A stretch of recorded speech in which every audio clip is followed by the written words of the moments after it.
Good morning বন্ধুরা। আজকে রবিবার। আজকে রবিবারে রান্না বান্নার একটু চাপ বেশিই থাকে। সকালবেলা পরোটা ঘুগনি করেছিলাম, আর এখন ভাজা টাজা চলে এসছে। এখন কি কি রান্না করি এই দেখুন। আমি এই যে মেথি শাক কেটে রেখেছি, এটা আমি মেথি শাক বেগুন দিয়ে ভাজবো।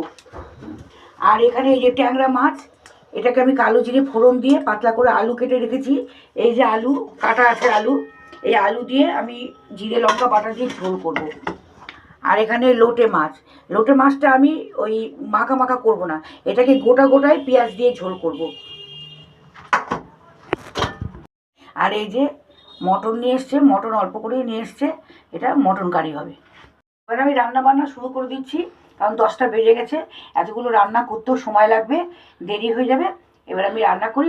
লোটে মাছটা আমি এবার রান্না করে নিচ্ছি, এটাই প্রথমে শুরু করলাম। শাকটা হয়ে গেছে, এবার লোটে মাছটা এবার ঝুড়ো করবো না, এই যে পেঁয়াজ দিয়ে গোটা গোটা করবো। এটাই বাড়ির লোকের এবার ইচ্ছা আজকে যে গোটা লোটে মাছ খাবে। আমার এই লোটে মাছের ঝোলটা হয়ে গেছে ধনেপাতা দিয়ে। এবার ট্যাংরা মাছটা করবো বলে আমি ঠিক করেছি, কিন্তু এই আমার ছেলেরা এখন বললো যে ওই আলু দিয়ে ঝোল খাবে না, ওরা ওই মূলো বড়ি দিয়ে ঝোল খাবে।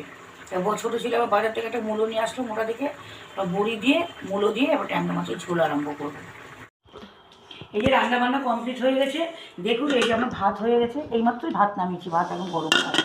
আর এই যে ট্যাংরা মাছের মূলো দিয়ে আলু দিয়ে বড়ি দিয়ে ঝোল করেছি, এই যে মুসুরির ডাল করেছি, আর এটা মেথি শাক ভাজা, বেগুন দিয়ে মেথি শাক ভাজা। আর এখানে লোটে মাছের আমি কিছুটা ঝোল করে রেখেছি, আর বাকিটা ঝুড়ো করেছি। আর এখানে এই যে খাসির মাংস করেছি।